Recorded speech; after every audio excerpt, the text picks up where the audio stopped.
ክርስቲያኖች ከዓለም ጋር በመርህ ደረጃ አይስማሙም። አንዳንዴ ሲገሉን እንበዛለን፣ መከራ ሲያደርሱብን እንበዛለን የሚለውን ሲሰሙ አንዳንድ ሰዎች አሁን ደስ አይላቸው።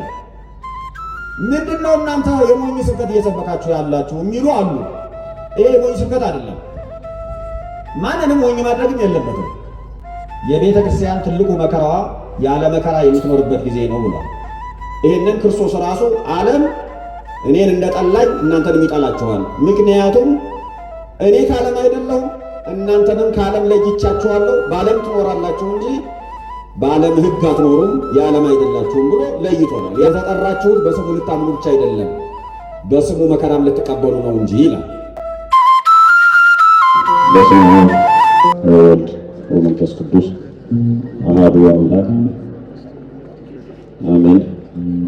ክቡር አባታችን መላከ ብርሃን መምህር ሙላት የዚህ ደብር ዋና አስተዳዳሪ፣ ክቡራን ሊቃውንተ ቤተክርስቲያን፣ አባቶች ካህናት፣ ክቡራን የስብከተ ወንጌል ክፍል ኃላፊ እና ሰባኪያን ወንጌል መምህራን ወንጌል፣ የተወደዳችሁ ዘማሪያን፣ የተወደዳችሁ የእግዚአብሔር ቤተሰቦች፣ የቅድስት ቤተክርስቲያን ልጆች፣ የእናታችን የእመቤታችን የቅድስት ድንግል ማርያም ወዳጆችና አገልጋዮች በእግዚአብሔር ስም እንደምን ዋላችሁ?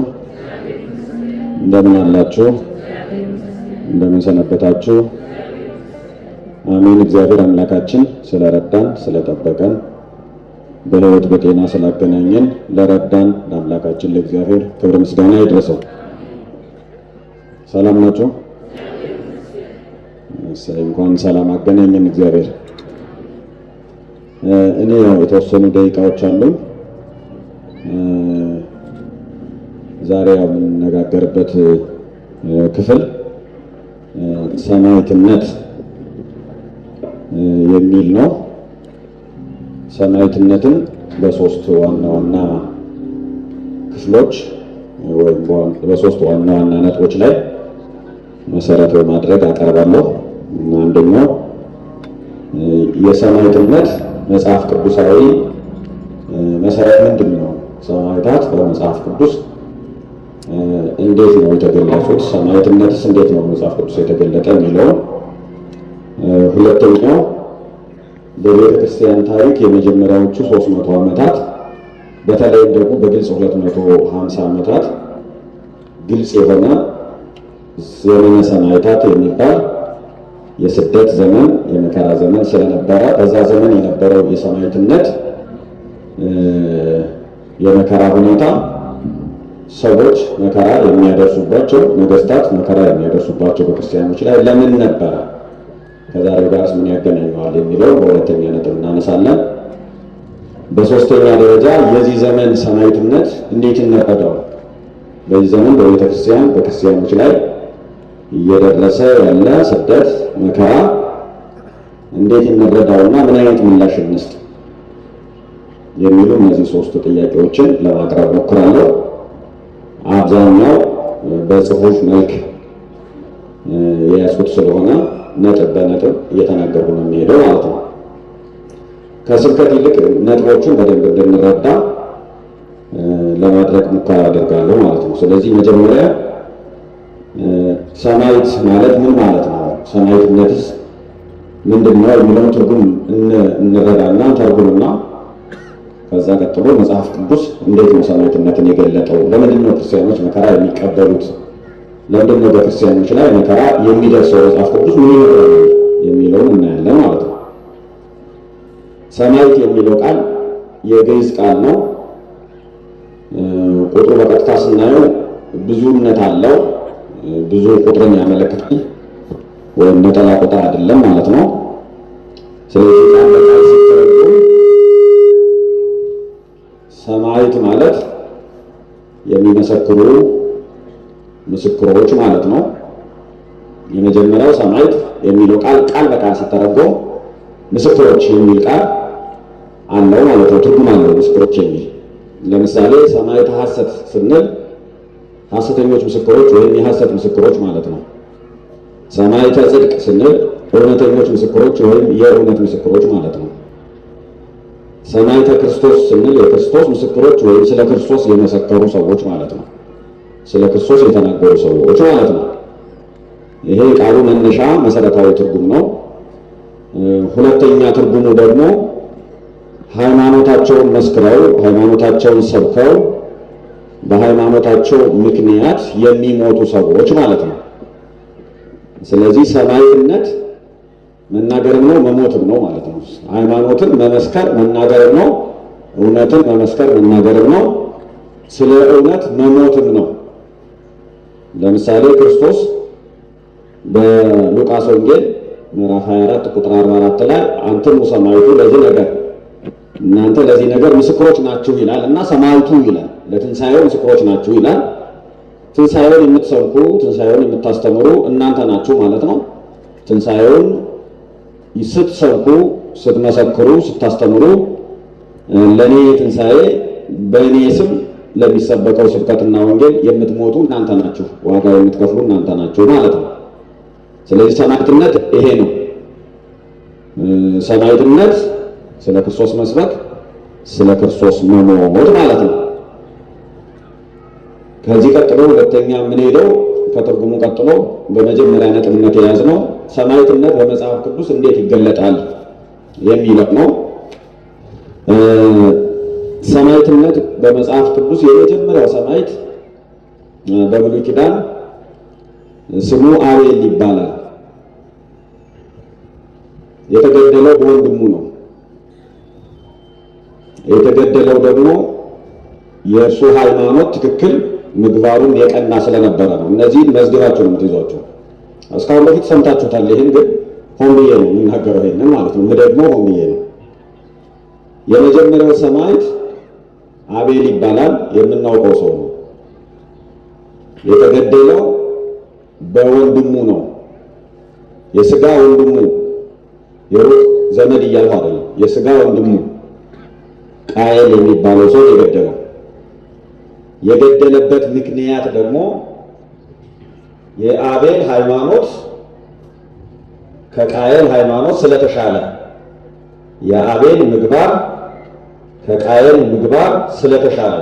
ይሄን መጽሐፍ ቅዱስ እንዴት እንደሚናገር ሁለት ጥቅሶችን ላንብላችሁ።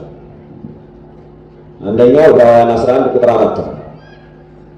አቤል ከቃየል ይልቅ የሚበልጥ መስዋዕትን ለእግዚአብሔር በእምነት አቀረበ። የሚበልጥ ነገርን ለእግዚአብሔር ከቃየል ይልቅ የሚበልጥን መስዋዕት በእምነት አቀረበ። በዚህም እግዚአብሔር ስለ ስጦታው ሲመሰክር እርሱ ጻድቅ እንደሆነ ተመሰከረለት። ሞቶም ሳለ በመስዋዕቱ እስካሁን ይነገራል ይላል። ስለዚህ መስዋዕቱ የሚበልጥ ነው፣ እምነቱ የሚበልጥ ነው። በዚህም አቤል ከቃየል የተሻለ የሚበልጥ እምነት፣ የተሻለ የሚበልጥ ምግባር እንደነበረው በግልጥ እናያለን። ይህንን የበለጠ የሚያጎላልን ደግሞ ሐዋርያው ቅዱስ ዮሐንስ በአንደኛ መልእክቱ የጻፈልን ነው። ይህንንም ምዕራፍ አንደኛ መልእክቱ የሐዋርያው ቅዱስ ጳውሎስ መልእክት አንደኛ ዮሐንስ ምዕራፍ 3 ቁጥር 12 ላይ እንዲህ ይላል፣ ከክፉ እንደነበረ ወንድሙንም እንደገደለ እንደ ቃየል አይደለም። ስለምንስ ገደለው ይላል። ለምንድን ነው ቃየል አቤልን የገደለው ይልና የገዛ ስራው ክፉ፣ የወንድሙ ስራ ጽድቅ ስለነበረ ነው። የገዛ ስራው ክፉ፣ የወንድሙ ስራ ደግሞ ምን ስለነበረ ነው? ጽድቅ ስለነበረ ነው ይላል። ስለዚህ መነሻ ይሄ ነው። ሰው ሰውን የሚገልበት፣ ወንድም ወንድሙን የሚገልበት ምክንያት ምንድን ነው ቢባል የራሱ ስራ ክፉ፣ የወንድሙ ስራ ደግሞ መልካም። የራሱ እምነት መጥፎ ሐሰት፣ የወንድሙ እምነት ደግሞ ትክክልና ቅን ስለሆነ ነው። ሁለተኛ በሐዲስ ኪዳን የመጀመሪያው ሰማዕት በጣም ከዛ ከአቤል ጀምሮ እስከ ዮሐንስ መጥምቅ ድረስ ክርስቶስ እስከ ሞተበትም ጊዜ ድረስ ሰማዕታት ዮሐንስ መጥምቅ መጨረሻ የሞተ እርሱ ነው። እስከዛ ድረስ ብዙ ሰማዕታት አልፈዋል። እነዚህን ሁሉ በመሃል ማልጠቅሳቸው ብዬ ነው ጊዜ ለመቆጠብ ማለት ነው። በአዲስ ኪዳን ደግሞ የምናውቀው ቀዳሜ ሰማዕት ቅዱስ እስጢፋኖስ ነው። መጀመሪያ የሞተው በክርስቶስ ስም በወንጌል ስም የተገደለው ቀዳሜ ሰማዕት ቅዱስ እስጢፋኖስ ነው። እስጢፋኖስም የተገደለው በገዛ ዘመዶቹ ነው፣ በቤተሰቡ ነው። በሃይማኖት በሚመስሉት፣ በቋንቋ በሚመስሉት፣ በባህል በሚመስሉት በጣም በሚቀርቡት ሰዎች ነው። ለምን? እስጢፋኖስ ትክክል ስለነበረ፣ ገዳዮቹ ደግሞ ሐሰተኞች፣ ቀናተኞች ስለነበሩ፣ ክፉዎች ስለነበሩ። ስለዚህ ሰማዕትነት ከሩቅ የሚመጣ አይደለም። አብዛኛው ጊዜ በባዕድ በማያውቅ ሰው፣ በጣም ሩቅ ባለ ሰው የሚፈጸም አይደለም። ሰማዕትነት በጣም ቅርብ ባለ ክፉ ሰው የሚፈጸም ነው። ዘመድ በሆነ ክፉ ሰው የሚፈጸም ነው። አብዛኛው እንደውም ሁሉንም ስናያቸው የሚያውቅ ሰው አጠገብ ያለ ቅርብ ያለ ሰው ነው ይሄንን ጉዳት የሚፈጽመው ማለት ነው። ለምን ያውቃል? ለማጥፋት ፈልጎ ነው። ኢየሱስ ክርስቶስን አይሁድ ሊገሉት ሲፈልጉ ዘመዳቸው መሆኑን አተውት አይደለም። እስራኤላዊ መሆኑን አተውት አይደለም። አይሁዳዊ መሆኑን አተውት አይደለም። የጠሉት እውነተኛነቱን ነው።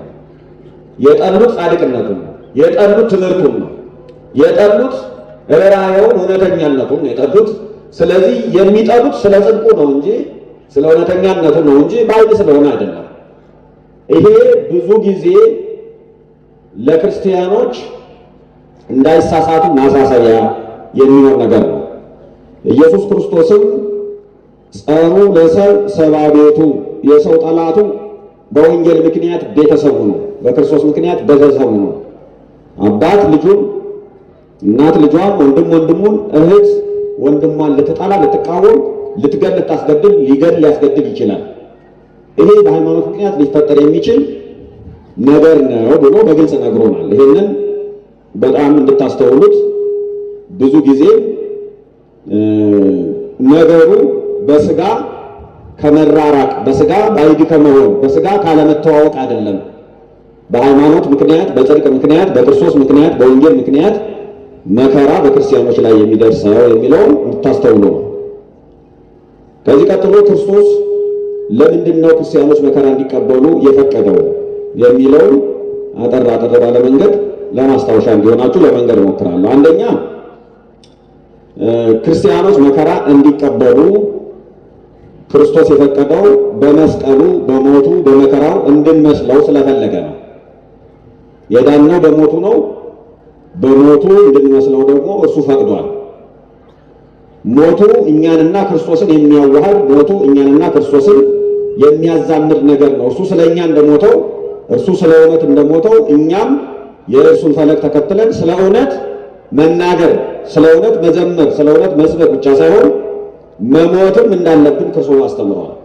በዚህም የክርስቶስ ተከታዮች፣ የክርስቶስ ወዳጆች መሆናችንን በግልጽ እናሳይበታለን ማለት ነው። ሁለተኛው ክርስቲያኖችን ዓለም ስለሚጠላቸው ነው። ምዕራፍና ቁጥር ማልሰጣቸው ያው ጊዜ እንዳይወስድብን ነው። ክርስቲያኖች ከዓለም ጋር በመርህ ደረጃ አይስማሙም። በመርህ ደረጃ አይስማሙም ማለት ክርስቲያኖች እንደ ዓለም ሊያስቡ አይችሉም። እንደማያምን ሰው ሊያስቡ አይችሉም። እንደ ክፉ ሰው ሊያስቡ አይችሉም። አለመራራት አይችሉም። ለእውነት አለመቆም አይችሉም። የእግዚአብሔርን ወንጌል የክርስቶስን ፍቅር ቸል ማለት አይችሉም፣ ስለማይቻል ማለት ነው። በዚህ ደግሞ ጥላቻ የሚመራው ዓለም ፍቅርን ይገፋል። ሐሰት የሚመራው ዓለም እውነትን ይገፋል። ጭካኔ የሚመራው ዓለም ርኅራኄን ይቃወማል። ስለዚህ የሚራሩትን እውነተኞችን የፍቅር ሰባኪዎችንና በፍቅር የሚኖሩትን ሰዎች ካላጠፋ ሰላም አይኖረውም። ይህንን ክርስቶስ ራሱ ዓለም እኔን እንደጠላኝ እናንተንም ይጠላችኋል፣ ምክንያቱም እኔ ከዓለም አይደለሁም እናንተንም ከዓለም ለይቻችኋለሁ፣ በዓለም ትኖራላችሁ እንጂ በዓለም ሕግ አትኖሩም፣ የዓለም አይደላችሁም ብሎ ለይቶናል። ያ ልዩነት መፈጠር አለበት። ያ ልዩነት ግልጽ ሆኖ ሲመጣ እነማን ናቸው? ለምን እንደዚህ አይነት ልዩነት ይመጣል? ለእኛ ለምን አይገዙም? ለእኛ ሐሳብ ለምን አይንበረከኩም? የሚል ተቃውሞ ይመጣል። በዚህ ምክንያት ለእውነት መቆም የግድ ሲሆን መሞትም የዛን ያህል አስፈላጊ ይሆናል ማለት ነው።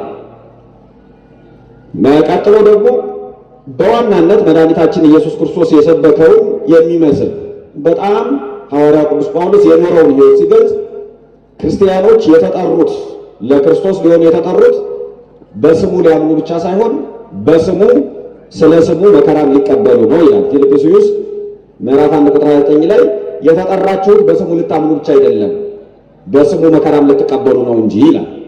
ስለዚህ የተጠራሁት ካመንሁ አይበቃም ወይ? ከዘመርሁ አይበቃም ወይ? ከሰበክሁ አይበቃም ወይ? ለምን እስከ ሞት ድረስ እስከ መከራ ድረስ ይህን ያህል መሄድ ለምን አስፈለገ የምትሉ ክርስቶስ እስከ ሞት ድረስ ወደደን።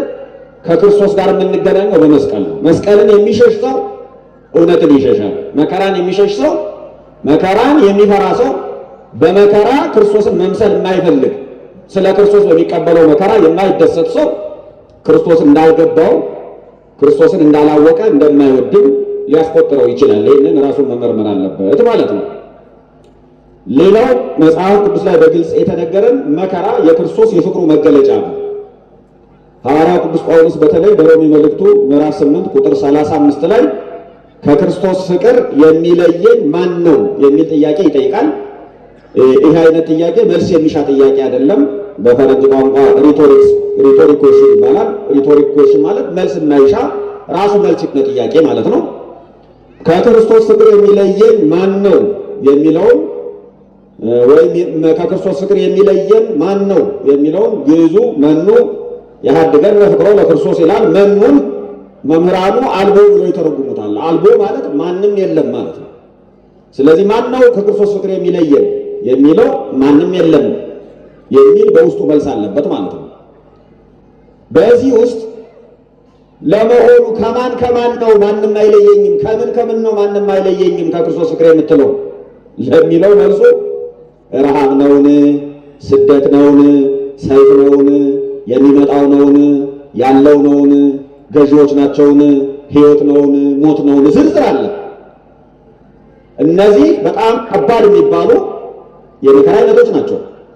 እነዚህ ሁሉ ግን ከክርስቶስ ፍቅር ሊለዩን አይችሉም። እንዲያውም ከክርስቶስ ጋር ያጣብቁናል።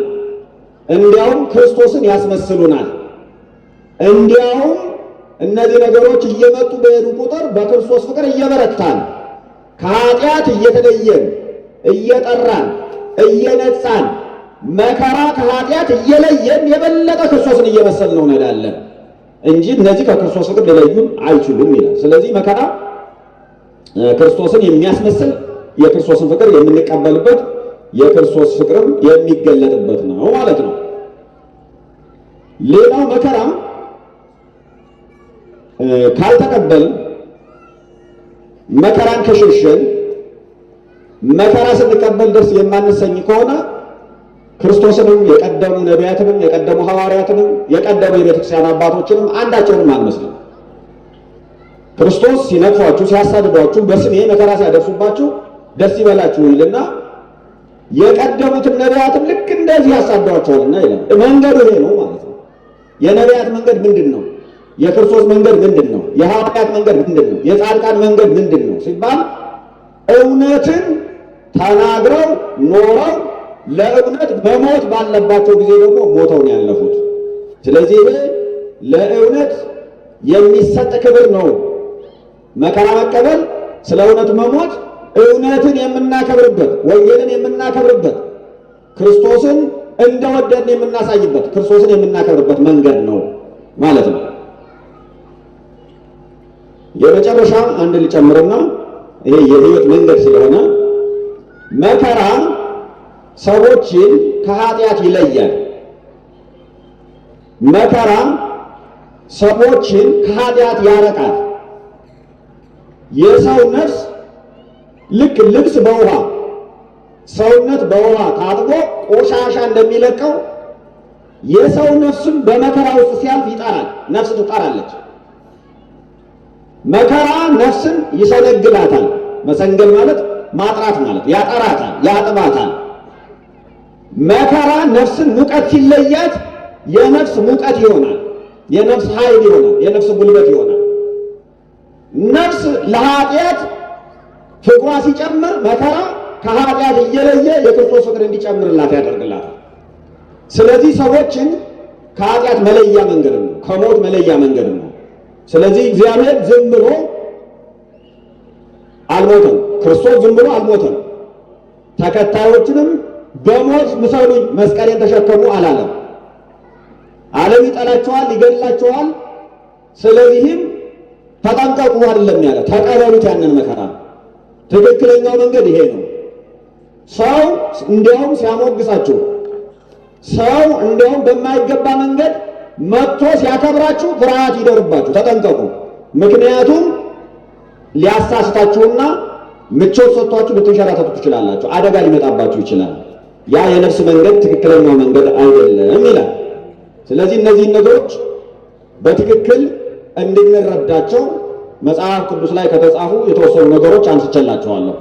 አሁን ሰማዕትነት የክርስቲያን ሕይወት ነው፣ የእውነተኞች ሕይወት ነው፣ የቤተ ክርስቲያን ሕይወት ነው። ይሄን ለመረዳት ክርስቶስና ቤተ ክርስቲያን ራስና አካል ናቸው።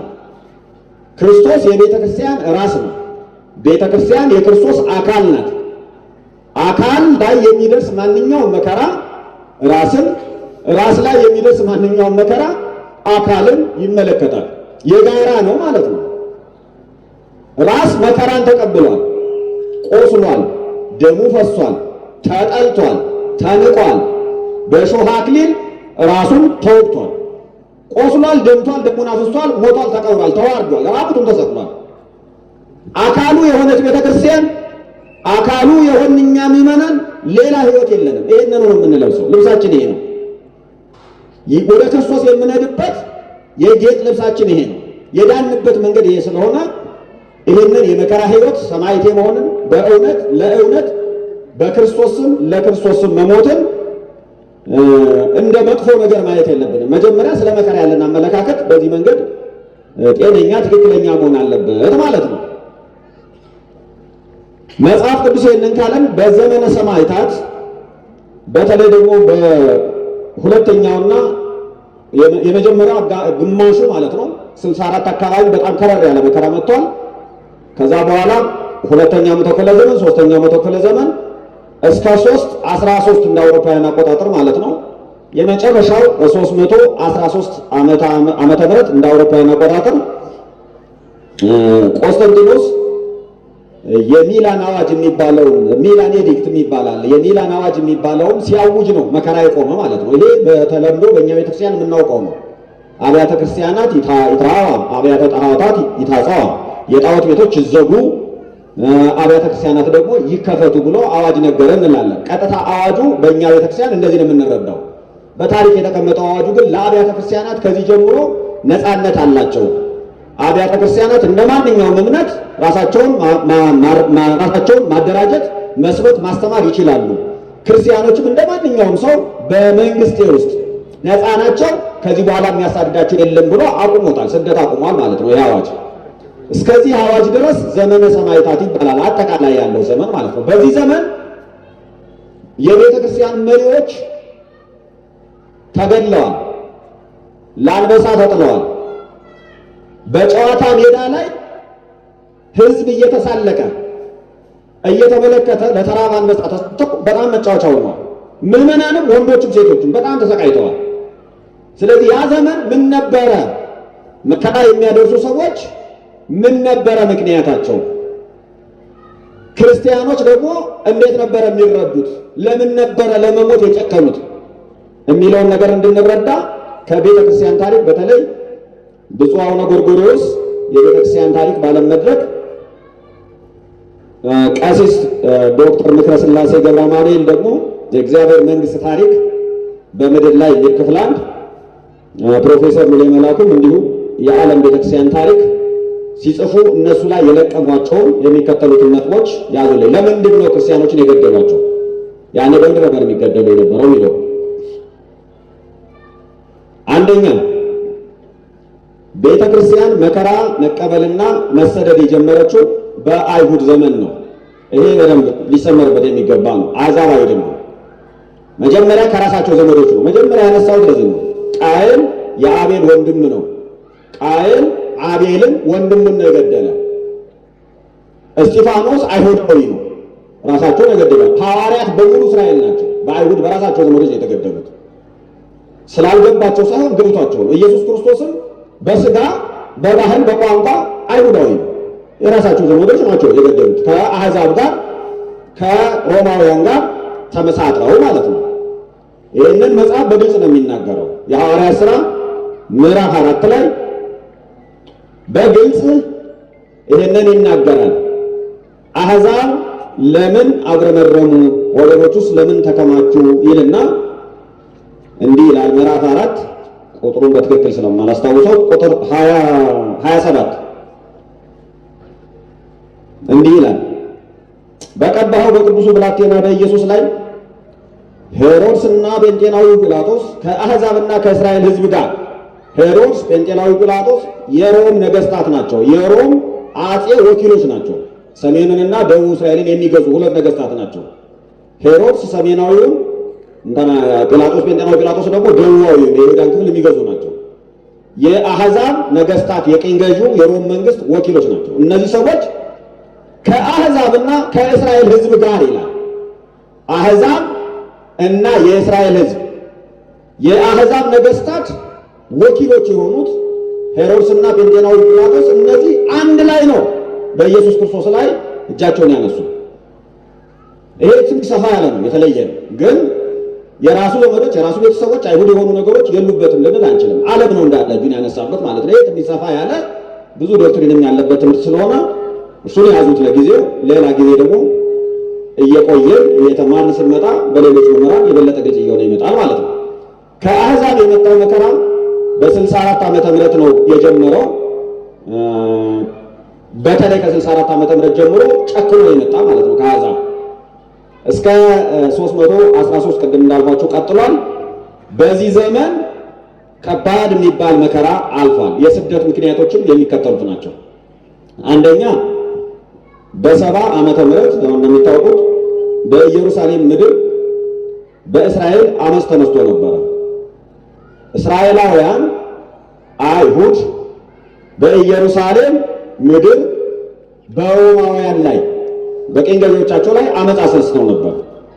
ይሄ አመፅ ደግሞ ወደ ምን ሄደ ማለት ነው? ክርስቲያኖች የመጀመሪያዎቹ ክርስቲያኖች ከእስራኤል ወገን በመሆናቸው ከአይሁድ በወገን በመሆናቸው ምክንያት የክርስትና እምነት መስፋፋትም ከዚህ ጋር ተፈረጀ አብሮ ማለት ነው። የመጀመሪያው የአይሁድ አመፅ የኢየሩሳሌም ቤተ መቅደስ ሲፈርስ በአይሁድና በሮማውያን መካከል የነበረው ጦርነት፣ ግጭት ከክርስትና እምነት ጋር አብሮ ተያያዘ ማለት ነው። ምክንያቱም የመጀመሪያዎቹ ክርስቲያኖች አይሁድ ስለነበሩ ማለት ነው። ሁለተኛው ክርስቲያኖች እምነታቸውን በግልጽ ሲኖሩ፣ ሲገልጡ፣ ሲያስተምሩ ከአሕዛብ ልማድና ኑሮ ተለዩ። በግልጽ ማለት ነው። ልዩነት እየያዘ መጣ። ይህም ማለት ክርስቲያኖች አዲስ የህይወት ዘዴ፣ አዲስ የህይወት መንገድ ይዘዋል። በአሕዛብ ልማድ ሊሄዱ አይችሉም። የአሕዛብ ልማድ ሊሄዱ አይችሉም ማለት ለምሳሌ አሕዛብ ጨዋታ ላይ ተመልከቱት፣ እንደዚህ አይነት ልማድ አለ። ጨዋታ ላይ ሁለት ሰዎች ይደባደባሉ፣ ይዋጋሉ። ሰው ተሰብስቦ ሰዎች ሲደባደቡ፣ በጦር ሲወጋጉ፣ ደም ሲፋሰሱ ይህንን ይመለከታል። አሸናፊውንም እያጨበጨበ ያጅባል ማለት ነው። እዚህ ልማድ ውስጥ ክርስቲያኖች መገኘት አልፈለጉም። እዚህ ጨዋታ ውስጥ መገኘት አልፈለጉም። ምክንያቱም በጣም ከባድ ነው። ይሄ እራሱ ላይ የጎደለው ነው። እንደገና ደግሞ ሰውን እንደ ሰው ደሙን ማፍሰስ በመጽሐፍ የተከለከለ ነው። በብሉይ ኪዳን የተከለከለ ነው። ክርስትናም ያንን ተከትሎ ነው የሚሄደው። ማንም ሰው የሰውን ደም አያፍስስ፣ ምክንያቱም እግዚአብሔር ሰውን በመልኩና በምሳሌ ፈጥሮታል ተብሎ ተጽፏል። ይህንን የሚጥስ ስለሆነ አይቻልም ማለት ነው። ሁለተኛ ይሄ ነው። ሶስተኛ ክርስቲያኖች በአንድ አምላክ ያመልካሉ፣ በአንድ አምላክ ያምናሉ። አምላካቸው አንድ ነው፣ አንድ እግዚአብሔር ነው የሚያምኑት። አንደኛ እስራኤላውያን ናቸው፣ ከእስራኤል ወገን ናቸው። ሁለተኛ የብሉይ ኪዳኑ አምላክ የአዲስ ኪዳኑ አምላክ አንድ ነው።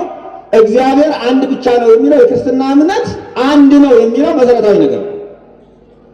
በሮማውያንም ሆነ በግሪካውያን የጥንት ሁለት ዓለማት ነው ያሉት። በምስራቅ በኩል የግሪክ ቋንቋና ባህል አለ፣ በምዕራብ በኩል ደግሞ የላቲን ቋንቋና ባህል የሮም ስልጣኔ አለ። በሁለቱም ውስጥ ብዙ አማልክት ወይም ፖሊቴይዝም የሚባለው ይታመናል። አንድ አምላክ በቂ አይደለም። ይህ በከነዓን ምድር እስራኤል በበቀለችበት ምድርም እንደዛ ነበረ። የያህዌህ ትምህርት እምነት የእስራኤል አምላክ አንድ አምላክ ነው የሚለው ትምህርት በጣም ስለሰረጸ ነው እዛም የጠፋ እንጂ ከነዓናውያን እስራኤል ከመግባታቸው በፊት በጣም ብዙ አማልክትን ያመልኩ ነበር። አንድ አምላክ በቂ አይደለም፣ ለየአይነቱ ማለት ነው። ለዝናብ ሌላ፣ ለፀሐይ ሌላ፣ ለልጅ ሌላ፣ ለአዝመራ ሌላ፣ ለተለያየ አማልክት ለተለያየ ጉዳይ የተለያየ አማልክት አለ። አንዱ ሁሉን አይፈጽምም። ሁሉን ቻይ አምላክ የሚባል የለም። እግዚአብሔር ያህዌ የአብርሃም የይስሐቅ የያዕቆብ አምላክ ሲገለጥ እኔ ኤልሻዳይ ነኝ ሁሉን ቻይ ነኝ ያለው ለዚህ ነው። ለምን? ሁሉን የማይችል አምላክ አይደለም። ሁሉን ቻይ ነኝ ብሎ ሲመጣ ሁሉን ቻይ መሆኑን ሲያረጋግጥ በልዩ ልዩ ታምራት ሲያሳያቸው እስራኤል የሁሉን ቻይ የያህዌ የአንዱ አምላክ ያለውና የሚኖረው ለዘላለም ጸንቶ የሚኖረው የእሱ ብቻ ሆኖ ማለት ነው። ይሄ በጣም ወሳኝ ነገር ነው። ይሄ ትምህርት ከግሪክም ከሮማውያንም እምነትና ልማድ ብዙ አማልክትን ከመከተል ለአንድ አምላክ በቂነት ለአንድ አምላክ ፍጹም አምላክ አለ ብሎ ማመን ተቃራኒ ሆኖ ተገኘ። ስለዚህ አማልክቶቻችንን እያጠፉ ነው የሚል መጣ ማለት ነው። ይህንን ደግሞ ማን ያባብሰዋል ብትሉ ካህናተ ጣዖት።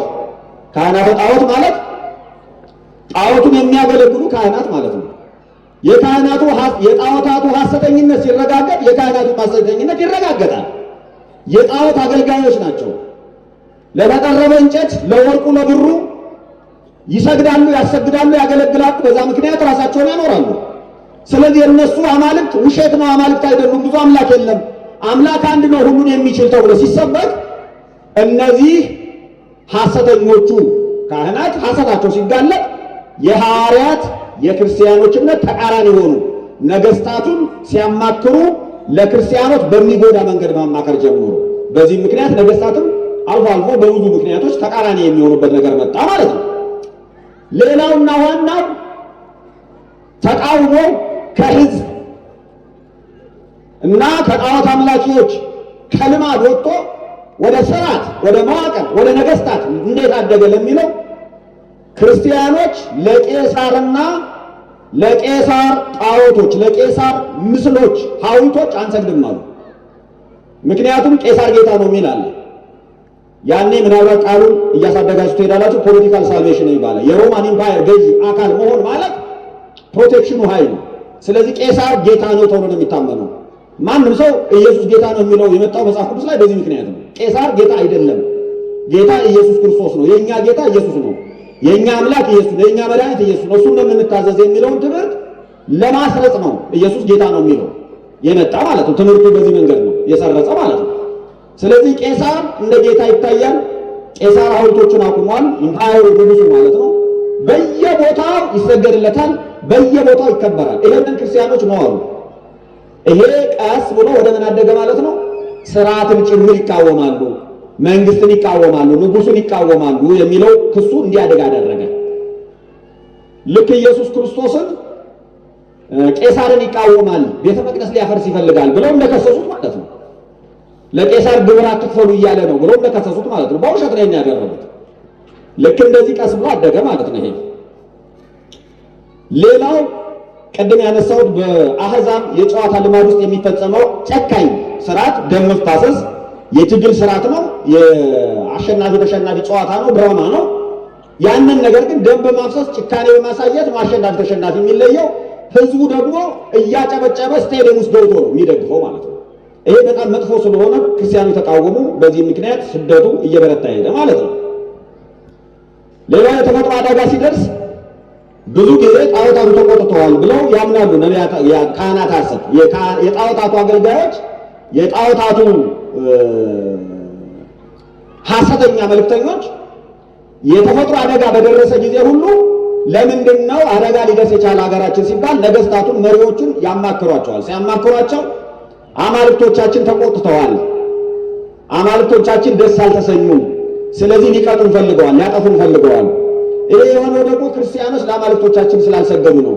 አጠገብህ አሉ፣ እነሱን ብታጠፋ የተሻለ ነው በማለት ንጉሱን ማማከር፣ መሪዎችን ማማከር ጀመሩ። ይሄ ከባድ ጥፋት አመጣ ማለት ነው። ሌላው ክርስቲያኖች በቅዳሴ ጊዜ የሚቀበሉትን ቅዱስ ሥጋውን ክቡር ደሙን የክርስቶስ ሥጋና ደም አማናዊ ሥጋና አማናዊ ደም ነው ብሎ ያምናሉ። ይሄንን ሐሰተኞች ወደ ምን ቀየሩባቸው? የሰው ሥጋ ይበላሉ። በተለይ በስደት ነው የሚኖሩት። ተሰውረው ይኖራሉ፣ በስደት ይኖራሉ፣ ዋሻ ውስጥ ሁሉም ይኖራሉ። ስለዚህ በግልጽ እንዳያገለግሉ፣ በግልጽ እንዳይኖሩ፣ በግልጽ እንዳያመልኩ ጫና ይደረግባቸዋል፣ ስደት ይደረግባቸዋል። ተሰውረው ሲሄዱ ደግሞ የሚቀበሉት የክርስቶስን ሥጋና ደም መሰረት በማድረግ እነዚህ የሰው ሥጋ ይበላሉ፣ የሰው ደም ይጠጣሉ ብለው ሐሰተኞች የክርስቶስ የምንቀበለው ይህ ቁርባን ህብስቱ ወደ ክርስቶስ ሥጋነት ወይኑ ወደ ክርስቶስ ደምነት ተለውጦ አማናው የክርስቶስ ሥጋና የክርስቶስ ደም ነው ብለው ሲሰብኩ ሲያስተምሩ ይሄንን ሲያምኑ እነዚህ ሰዎች የሰው ሥጋና ደም እየበሉ ነው ብለው እንደገና ማጥቃት ጀመሩ ማለት ነው። ይሄ ሁሉ ሐሰት ነው ማለት ነው። ይሄ ሁሉ የሐሰት ትምህርት እያመጡ በነፃነታቸው ላይ በእምነታቸው ላይ በእንቅስቃሴያቸው ላይ ጫና ፈጠሩ ማለት ነው። ሌላ በጦር ሜዳ የሮም ወታደር የሮም ሰራዊት ድል ሲነሳ ሲሸነፍ ምክንያቱ ምንድነው ተብሎ ሲጠና በቀላሉ ጠላት ቀደም ለነገርኳቸው ሐሰተኞች የጣዖት አገልጋዮች አጠገብ ክርስቲያኖች አሉ፣ በመንግስቱ ውስጥ ክርስቲያኖች አሉ። እነርሱ አማልክቶቻችንን ደስ አያሰኙም፣ አማልክቶቻችን ደግሞ በተቆጡ ባዘኑ ቁጥር እንደዚህ አሳልፈው ነው የሚሰጡን፣ ለጠላት አሳልፈው ነው የሚሰጡን እያሉ ይመክራሉ ማለት ነው። እንደዚህ አይነት ነገሮች ለክርስቲያኖች መጠቃት እንደ ዋና ግባት እየሆኑ ይሄዱ ማለት ነው። በሌላ በኩል ደግሞ የሮም ከተማ ነገስታቱ ሐሰተኞች የሮምን ከተማ አቃጠሉ። ከተማዋን ራሷን በእሳት አቃጠሏት እና በእሳት አቃጥለው መልሰው ክርስቲያኖች ናቸው ይሄን ያደረጉ የሚል የማጥቃት ሐሰተኛ ዘመቻና ከፍተኛ ቅጣት እንዲመጣ ተደረገ። ይሄ ሁሉ ምንድነው ከጀርባ የሚጠቁበት ከሌላ ወገን ከጠላት ወገን የሚቀርበው ምንድነው የሚለውን ነገር ነው የምናየው እንጂ ዋናው የእነዚህ ሰዎች ልዩነት ምንድነው ተብሎ የክርስቲያኖች ልዩነት ምንድነው የመሪዎቹ ልዩነት ምንድነው ተብሎ ቢወሰድ አንድ ነው። ያም የክርስቶስ ሞትና ትንሣኤ የክርስቶስ ወንጌል ነው። እኛ ግን የተሰቀለውን ክርስቶስን ምን እንላለን ነው እንሰብካለን ነው። ክርስቶስን አትስበኩ፣ ወንጌልን አትስበኩ፣ ልማዳችንን አትቀይሩ፣ እምነታችን አትቀይሩ። ብዙ አማልክት እንዳሉ የምናምነው ተስማምቶናል። የእግዚአብሔርን ማዳን የክርስቶስን ሞት የክርስቶስን ትንሣኤ አትስበኩብን። በኃጢአታችን እንኑር፣ በጣዖት አምልኮ እንኑር፣ ብዙ አማልክትን ተከትለን እንኑር ነው ዋናው የጠላት ኃይል የዲያብሎስ ዋና አጀንዳ ይሄ ነው። ነገር ግን ማንኛውንም ምክንያት ተጠቅሞ ክርስቲያኖችን ከምድረ ገጽ ለማጥፋት ሞከረ። በዚህ ጊዜ ውጤቱ ምን ሆነ ስንል እነዚህንም መዝግባቸው ያሏቸው ሶስት ውጤቶች አስከተለ። አንደኛ መሪዎቹና በጣም ብዙ ምዕመናን በሰማዕትነት ለመሞት ወስነው ሞቱ። ሰማዕትነት የሚባለው ተገልጦ መጣ ማለት። በጣም ብዙ መሪዎች እነ ፖሊካርፕ እንደውም 80 ዓመት ሙሉ ክርስቶስን አገልግየዋለሁ፣ ክርስቶስን አውቀዋለሁ፣ አንድም ቀን አልበደለኝም፣ አንድም ቀን አላሳዘነኝም፣ ስለዚህ ዛሬ ለእርሱ ለመሞት በደስታ ነው የምሞተው እያሉ በደስታ ሞቱ። ማን? ሰማዕታቱ። ማን? ምዕመናኑ። ለተራራ አንበሳ ቢሰጡም፣ በሰይፍ ቢገደሉም፣ በረሃብ ቢቀጡም፣ በስደት ቢንገላቱም ለእውነት መሞት በዛ ዘመን ዋናው የክርስቲያኖች መገለጫ ሆነ። ይሄ አንዱ ዋና ነገር ነው። ሁለተኛ አንዳንድ ደካማ ክርስቲያኖች ደግሞ የመደበቅ የመሸሽ የማፈግፈግ አዝማሚያ አሳዩ። ይሄን ፈተና ሆኖ ነበር በቤተክርስቲያን ታሪክ ውስጥ። ደካሞች ወይም ደግሞ ምቾት የለመዱ መከራን የፈሩ ሰዎች ማፈግፈግ፣ መሸሽ፣ በክርስቶስ ማመናቸውን መደበቅ ሁሉ ሞከሩ። በግልጽ መመስከርና ዋጋ መክፈል አልፈለጉም ማለት ነው። ይሄ አንዱ የተከሰተ ነገር ነው። ሶስተኛውና ቁልፍ የምንረዳው ሌላ የተከሰተ ነገር ቤተክርስቲያን በጣም በከፍተኛ መንገድ ተስፋፋች። አሁን ይህንን ላታስቡ ትችላላችሁ። ቤተክርስቲያን መሪዎች ሲገደሉ፣ ምዕመናን ሲገደሉ ይጠፋሉ፣ ቁጥራቸው ይቀንሳል፣ የሚያምን ሰው ይጠፋል። የሚያምኑ የእነርሱን መከራ እያዩ እኔን ያየ ተቀጣ ነውና ዝም ይላል ሁሉም ሰው፣ አናምንም አንከተልም ይላል ተብሎ ሲታሰብ ቤተክርስቲያን እንደገና እየፋፋች እየሰፋች እየበዛች እየጠነከረች ሄደች። ይሄ አንዳንድ የተሳሳተ ግንዛቤ ሊያስይዘን ስለሚችል በግልጽ ልናገር። ይሄን አንዳንድ ሰዎች ቤተክርስቲያንን መከራ ያጠፋታል ብለው ያስባሉ። ነገሩ እውነት ይመስላል። የክርስቶስን ወንጌል ለማያውቅ የቤተ ክርስቲያንን ታሪክ ለማያውቅ የወንጌልን ባህሪ ለማያውቅ ሰው እውነት ይመስላል፣ ግን አይደለም። የክርስቶስ ቃል ምንድን ነው የሚለው? የሲኦል ደጆች ሊያጠፋት ይችላሉ ወይስ አይችሉም? አይችሉም ነው። የመከራ አይነት ቤተ ክርስቲያንን ሊያጠፋ አይችልም። ስለዚህ ቤተ ክርስቲያን በመከራ ትጠፋለች ብሎ የሚያስብ ጠላትም ይሁን ወዳጅ ምዕመንም ይሁን ከቤተ ክርስቲያን ውጭ ያለ ሰው ትክክል አይደለም፣ ሊሆን አይችልም። ያ ማለት ተሞኙ ዝም ብላችሁ ተዘለሉ ማለት አይደለም። ነገር ግን ስለ መከራ ትክክለኛ ግንዛቤ ይኖራል። ስለዚህ መከራ ቤተ ክርስቲያንን ሊያጠፋ አይችልም፣ እንዲያውም ሊያበዛም ይችላል። አንዳንዴ ሲገሉን እንበዛለን፣ መከራ ሲያደርሱብን እንበዛለን የሚለውን ሲሰሙ አንዳንድ ሰዎች አሁን ደስ አይላቸውም። ምንድነው እናንተ የሞኝ ስብከት እየሰበካችሁ ያላችሁ የሚሉ አሉ። ይሄ የሞኝ ስብከት አይደለም። ማንንም ሞኝ ማድረግም የለበትም። ቤተክርስቲያንን የመጠበቅ ቤተክርስቲያንን የማስፋፋት ለቤተክርስቲያን የመቆም አቋማችንን እና እምነታችንን ሊነካ አይችልም። ይሄ እኛ ስለቆምንም አይደለም ስለሞትንም አይደለም። ቤተክርስቲያን የምትሰፋው እውነታው ቤተክርስቲያንን የሚያሰፋት የክርስቶስ እውነት ነው፣ የክርስቶስ ወንጌል ነው። የቤተክርስቲያን መስፋፋት መሰረቱ እርሱ ስለሆነ ማለት ነው። እንድናስተውል እግዚአብሔር ይርዳል። ይህንን እንዲያጠናልን ከታላቁ ከታዋቂው ከቅዱስ ዮሐንስ አፈወርቅ አንድ አባባል ላሳስባቸው። የቤተ ክርስቲያን ትልቁ መከራዋ ያለ መከራ የምትኖርበት ጊዜ ነው ብሏል። የቤተ ክርስቲያን ትልቅ ፈተና የቤተ ክርስቲያን ትልቅ መከራ ምንም ነው ቢባል ያለ መከራ የምትኖርበት ጊዜ ነው። መከራ ከራቃት ቤተ ክርስቲያን ትልቅ መከራ ውስጥ ትገባለች፣ ትልቅ ችግር ውስጥ ትገባለች። መከራ ሲመጣ ቤተ ክርስቲያን ማንነቷን ቸክ ታደርጋለች፣ በማንነቷ ውስጥ እንዳለች ታረጋግጣለች ማለት ነው። ከራቃት ግን ምቾት ከተሰማት ግን ምቾት አደጋ ነው፣ ገድል አይደለም። በነገራችን ላይ ምቾት አደጋ ነው። የሀብት ብዛት፣ የገንዘብ ብዛት፣ ምቾት፣ መንደላቀቅ አደጋ ነው። በራሱ ራሱን የቻለ ሌላ ትምህርት ነው። ስለዚህ ይሄንን ሳልገፋው በዚህ ቆም እላለሁ። ምክንያቱም አንዳንድ የሚሰሙኝ ሰዎች እንደ ሞኝ እንዳያዩኝ ማለት ነው። ነገሩን የሞኝ ስብከት አድርገው እንዳይመለከቱብኝ ማለት ነው። ነገሩ ግን እውነታው ያህ ነው። ካስተዋል ነው የቤተ ክርስቲያን ስሯ መሰረቷ ወንጌል መከራ ውስጥ ተወልዶ መከራ ውስጥ ያደገ ነው። ከዛ ነው በድል የሚወጣ ማለት ነው። መከራን የሚሸሽ ወንጌል፣ መከራን የሚንቅ ወንጌል፣ መከራን የሚተው ክርስትና መስቀሉን ጥሎ ትንሣኤ ሊያገኝ አይችልም። እንደዚህ አይነት ነገር የለም ማለት ነው። እና እግዚአብሔር ይርዳን እናስተውል። ዘመናችንን እንዳስና እኔ ለሌላ ፕሮግራም ደግሞ ድልስት ማለት ነው። ዛሬ ሰማዕትነት እንዴት ነው እየተፈጸመ ያለው? በቤተ ክርስቲያናችን ላይ እየተከሰተ ያለውን ስደት እንዴት እንረዳው የሚለው ነው። መጀመሪያ በቤተ ክርስቲያናችን ላይ በዚህ ዘመን መከራ እየደረሰባት ነው ወይ? ምዕመናኖቻቸውን እየተጎዱ ነው ወይ? መከራ እየተቀበሉ ነው ወይ? ስደት ጥቃት እየደረሰብን ነው ወይ ለሚለው አዎ ትክክል ነው። መከራ እየደረሰብን ነው፣ ጥቃት እየደረሰብን ነው። ቤተክርስቲያን እየተጠቃች ነው፣ ምዕመናን እየተጠቁ ነው። የሚፈለገው ምንድን ነው? ምን ዓላማ ተይዞ ነው ለሚለው የፈለገው ዓላማ ይያዝ።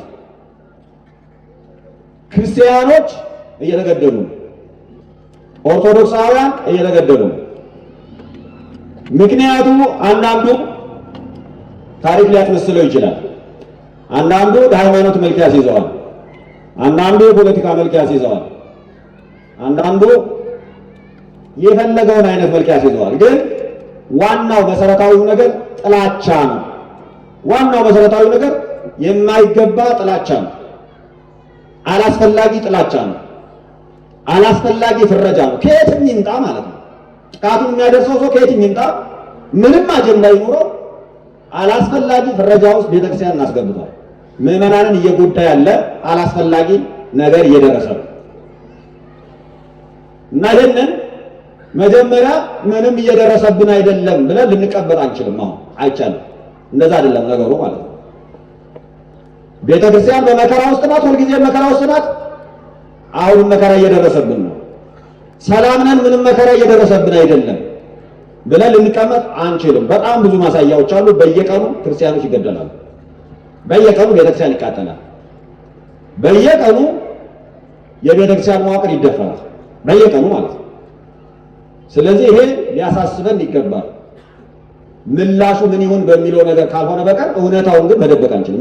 እንዴት እንመልሰው የሚለው ሊያነጋግረን ይችላል። ስለዚህ እስኪ እነዚህን በማስታወሻ ያዙና እኔ ሰጀስት የማደርጋቸው ወይም የማቀርባቸው ሀሳቦች ናቸው። መልስ ይሄን ነገር መከላከያ መንገድ ወይም የምናይበት ምላሽ የምንሰጥበት መንገድ ናቸው ብዬ የማስባቸው ነገሮች ናቸው። አንደኛው ለተጠቁት ድምፅ እንሆን። ለኦርቶዶክሳውያን ወንድሞቻችንና እህቶቻችን ድምፅ እንሆን።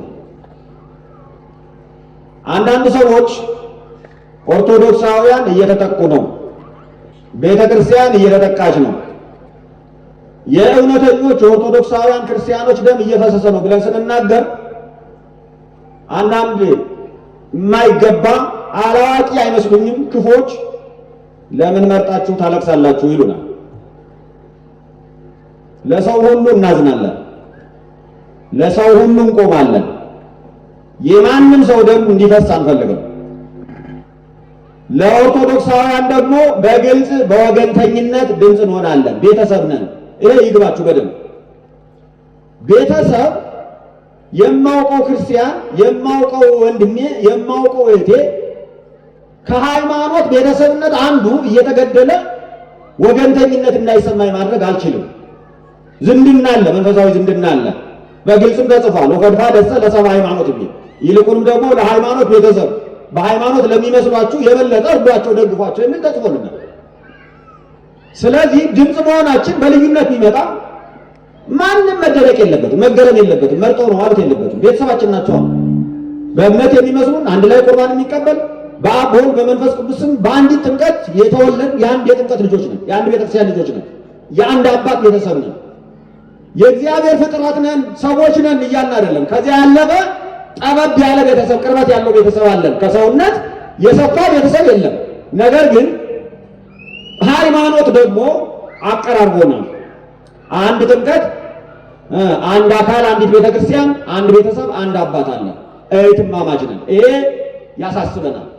ይሄ በልዩነት ድምፅ እንድንሆን እድል ይሰጠናል፣ ምክንያት ይሆነናል። ስለዚህ ተገቢ ነው። በዚህ ምንም ስጋት አይግባቸው። አንድ ላይ ማልቀስ ባለብን፣ ድምፅ ማሰማት ባለብን፣ መጮህ ባለብን፣ ነገሮችን መሞገት ባለብን መንገድ እንሞግት። ፍትሐዊ ይሁን ትክክለኛ መንገድ ይሁን እንጂ ችግር የለውም። ይሄ መጀመሪያ ነው። ሁለተኛው የተጎዱትን እንርዳ። መታከም ያለባቸው ይታከሙ። ምግብና መጠለያ እንዲሁም ልብስ ያጡ አስፈላጊ በሆነበት መንገድ ሁሉ እንርዳቸው። ምክንያቱም እንደዚህ አይነት ነገር ይከሰታል። አንዳንዶችን አይቻለሁ፣ የተጎዱ ሕክምና ያሉ ማለት ነው። ባለፈው ብፁዕ አቡነ ይስሐቅ ሄደው እንዳለቀሱበት እንዳዩት አይነት ልጅ ማለት ነው። እነዚህ አይነቶችን በአግባቡ እንርዳ። ሰው አካሉ ጎድሎ፣ ሰው ቤቱ ተቃጥሎ፣ ሰው ንብረቱ ወድሞበት የሚበላው የሚጠጣው አጥቶ አካሉ ጎድሎ መታከሚያ አጥቶ ዝም ብለን ማየት አንችልም። ቤተሰብነቱ በግዴታ እንድንረዳ ያስፈልገናል። ሌላም ሰው የሆነ ሁሉ ይሄን ማገዝ አለበት፣ መርዳት አለበት። እኛ ደግሞ በቤተሰብነት መርዳት አለብን። ይሄንን አነሰ በዛ ሳንል በእውነተኛ መንገድ እየተባበር እንርዳ፣ እንደግፍ የሚል ነው። ሶስተኛ ያዘኑትን እናጽናና። አንዱ አይደል የጎደለን ነገር ይሄ ይመስለኛል። በቦታው ብዙ ጊዜ መከራ በደረሰበት ቦታ ብዙ የሚያጽናኑ ወንድሞች፣ መምህራን፣ አባቶች አይገኙም። ብዙ ምዕመናን በዚህ ላይ ኮምፕሌንት ሲያነሱ ወይም ቅሬታ ሲያቀርቡ ሰምቻለሁ። ይሄ ተገቢ ነው።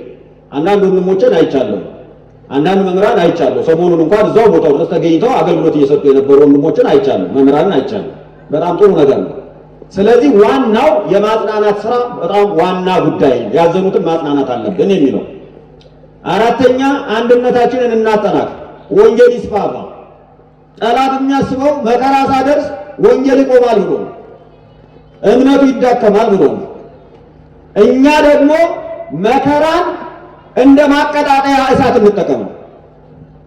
ወንጌልን ለማቀጣጠል፣ አንድነታችንን ለማስፋት፣ ፍቅርን ለማብዛት፣ የሰላም ሰዎች፣ የፍቅር ሰዎች፣ የአንድነት ሰዎች፣ የእግዚአብሔርን እውነት የመግለጥ እንጂ በምድር ላይ ሌላ ዓላማ የሌለን ሰዎች መሆናችንን በግልጽ ማሳየት አለብን። እንደ ሰው በምድር ላይ የመኖር መብት አለን። እንደ ክርስቲያን ሌላ አጀንዳ የለንም። የክርስቶስ ወንጌል፣ የክርስቶስ ሞት፣ የክርስቶስ ፍቅር፣ የክርስቶስ ትንሣኤ፣ የክርስቶስ ማዳን፣ የክርስቶስ ሰላም ለሰው ልጆች ሁሉ እንዲደርስ ነው የምንፈልገው። ይሄንን የሚያስቆም ምንም ኃይል በምድር ላይ የለም። አንድነታችንን ከጨመር፣ ወንጌል ከሰፋ፣ ምዕመናን ከተጽናኑ፣ ከተደጋገፍ፣ ፍቅር ከበዛ በምንም አይነት ኃይል ይሄን ማስቆም አይቻልም። በምንም ማለት ነው። ጠላትም ያፍራል፣ እኛም ደግሞ እንበረታለን። እግዚአብሔርን ደስ ይለዋል ማለት ነው። እና ይሄ በጣም መበርታት አለበት የሚለው በደንብ ማየት አለብን የሚለው እነዚህ መንፈሳዊ ነገሮች ናቸው። መንፈሳዊ የማይመስለን ከቋንቋ አንጻር በሌላ መንገድ መንፈሳዊ ባልሆነ መንገድ ሊገለጥ ይችላል ብላችሁ የምታስቡት ሌላ ቃል አምስተኛ ልጨምርላችሁ። ፖለቲካዊና ማህበራዊ አስተሳሰቦቻችንን እንመርምር፣ ተሳትፏችንን እንጨምር። ብዙ ጊዜ ቸልተኞች ነው። ፖለቲካ ግዴለሾች ሆነናል። ለማህበራዊ ጉዳዮች በሀገራችን ውስጥ ለሚመጡ ለውጦች ግዴለሾች ሆነናል።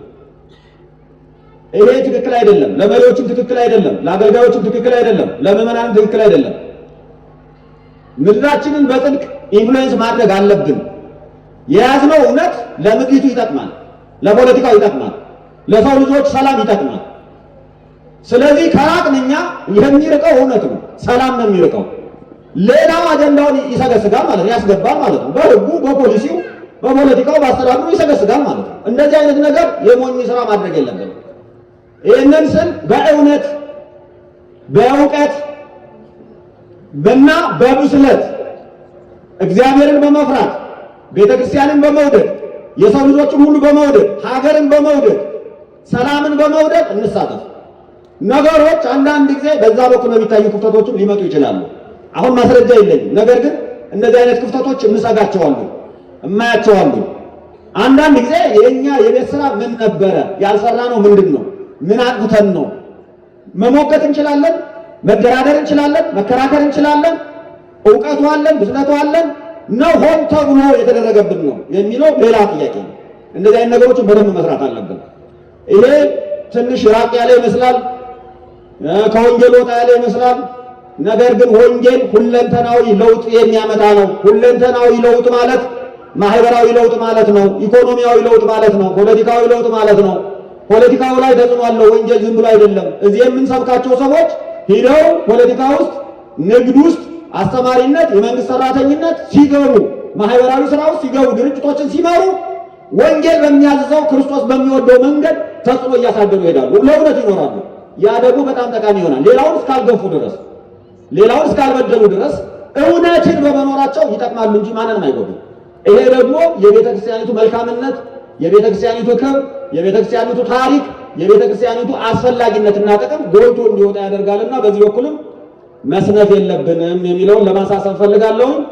እንግዲህ አባቶቻችን ያለፉበት ክርስቶስ ያስተማረው በዘመናችንም እየሆነ ያለው የሰማዕትነት መንገድ በአግባቡ እንድንረዳው ለመነሻ የሚሆን ትምህርት እንድታስቡበት፣ ውይይቱ እንዲቀጥል፣ መማማሩ እንዲቀጥል፣ በዚህ ጉዳይ ላይ መመካከሩ እንዲቀጥል፣ ጽሁፎች እንዲቀርቡ፣ በተለይ በየአዳራሾች ውይይት እያደረግን በደንብ እየመሰለ ምናልባትም የተጠና የተደራጀ ሀገር አቀፍ የሆነ ዓለምን የምናይበት ሀገራችንን የምናይበት የቤተክርስቲያናችንን ታሪክም የቤተክርስቲያናችንን ታላቅነትም ምዕመናኖቻችንን በደንብ የምንጠብቅበት እግዚአብሔርን የምናገለግልበት የሰው ልጆችን በእውነት የራሳችንን ምዕመናን ደግሞ በትክክል የቤተክርስቲያን ትምህርት በእምነት የምናገለግልበት ምርጥ ትምህርት ሊወጣ ይችላል። እንደ መነሻ እነዚህን ሀሳቦች ካቀረብ ለዛሬ ለዚህ ሰዓት በዚህ ይበቃኛል። አዲስ ሰዓትም አሳልፌ ሊሆን ይችላል። እግዚአብሔር ያክብረልኝ።